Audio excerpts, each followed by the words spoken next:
came from Tallahassee with our bones on our... I'm Jake. I'm Tom. And we are VIMTV Velocities in Music. Today, it's going to do a 2010 album by a brand new band called Hey Marseille. They're from Seattle, but they kind of got this Irish folk sound. Their new album is called To Travels in Trunks, excuse me. And this is also a request from a viewer that we have named Anna, who also requested some more tracks. Yeah. Or albums, which we're really excited about. Because we love participation!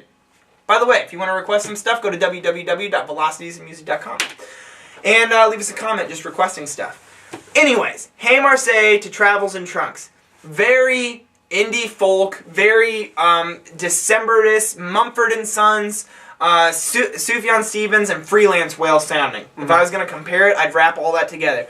The most defining characteristic of this very long album, 13 tracks, this thing tops at around an hour long, it is just this these lush compositions, fantastic songwriting, the instrumentality on this is fantastic. Mm-hmm. Oh, exactly, and that's what really blows me away, is that, like, the melodies are pretty good. Yeah.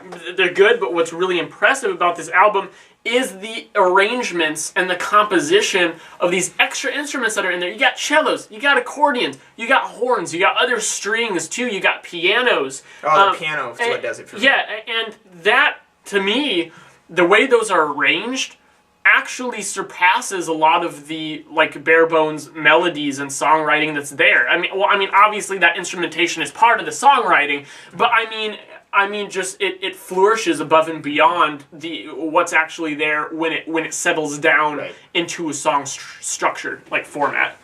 Now, the thing that really I mentioned that this is a long album. There's two things about this that really got to me. That's gonna keep this. This should be. I mean, as far as my taste in music is concerned, like, this should be an upper 80s album for me, because it's a shoo-in. I love this type of aesthetic. I love compositional songwriting. I think that it's great. It's fantastic. But the problem is that the vocalist just doesn't sell it. He's using. I really feel like he's just mimicking the guy from Mumford and Sons and Counting Crows.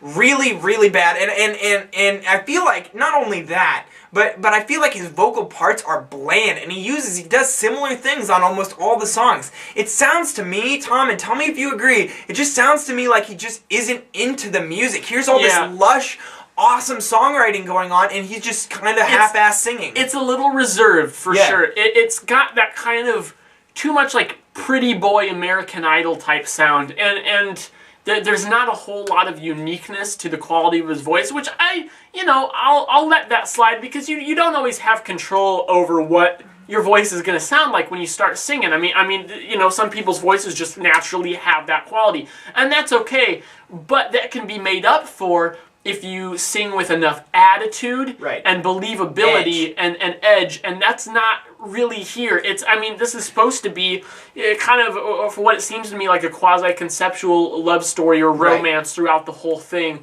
Not necessarily as strict as, like, Hazards of Love by the Decemberists, but, more so than just, like, any little album full of a bunch of songs. I mean, there's lyrical themes here going throughout the whole album, and those lyrical themes actually fit pretty well with the music, as far as just the mood that they're both trying to convey, but they don't always match up as far as actual album progression, because while these lyrics are kind of telling a story, To Travels in Trunks, that the last track is Goodbye Versailles, and so there's kind of a story there.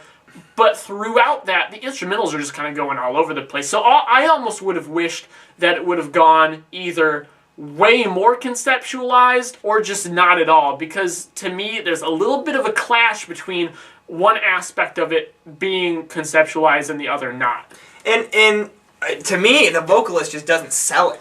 If there's a story going on and all, then sell it. I mean, make people believe that these songs are worth listening to, because a lot of the average track length of these songs, these songs are long, and a lot of them do a lot of really cool builds. One thing is we see a lot of this. You will see a lot of this with a lot of indie bands coming from a big, almost a folk scene. But when they have on a first album, when you're coming from a strong live show, a lot of times you'll have songs that are big into climaxes, because there's a nice effect with live. Loney Deer did that for sure. There's some other bands in there that we've reviewed that have done this. But the thing is that while these songs are like this, the vocals don't match. They don't justify. They don't sell the track lengths. They don't make you care. You get this resounding just question mark above your head where you just go, why is this going on for so long? And the music's doing all these sweeping things, but track after track after track of that, when it's not justified by something, it just gets boring after a while. You're just like, why is this happening? Why are we doing all these sweeping symphonics? Like, it doesn't make any sense.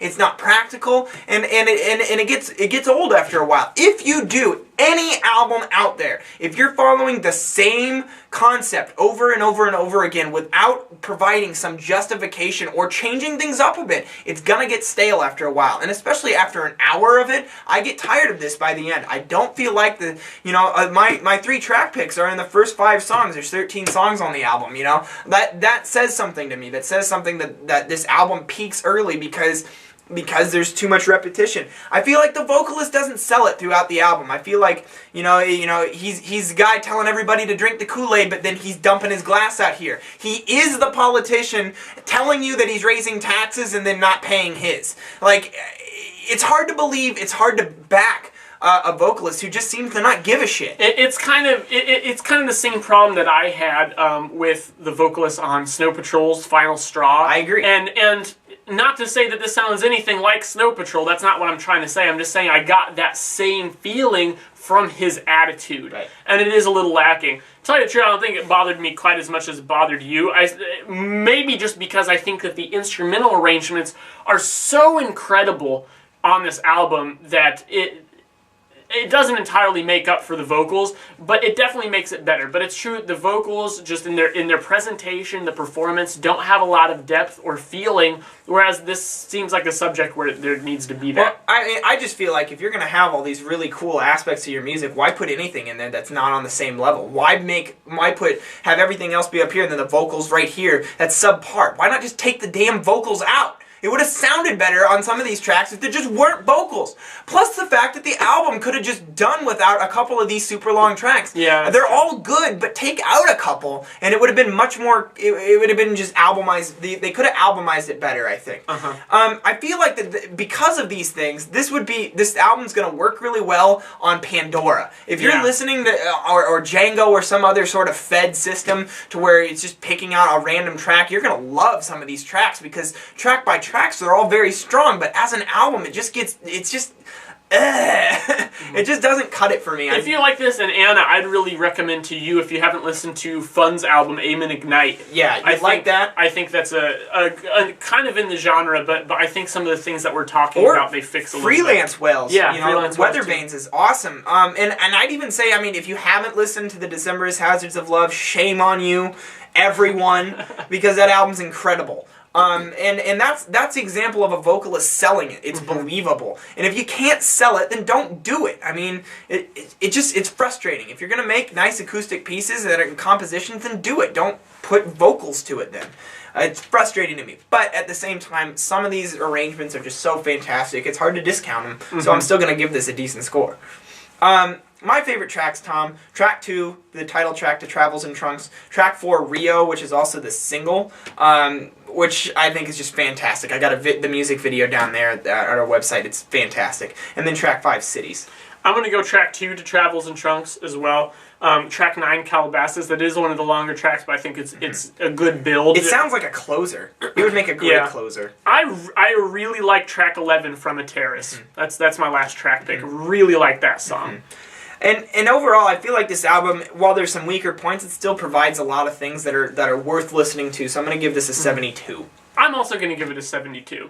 Fairly even. Yeah. So there's some things that I'd like to see improve. This is a band with a lot of potential. It's only their first album. So if they're aggressive in their growth, they could probably do some really cool things that are worth checking out. But that pretty much wraps it up, Tom. Don't you think?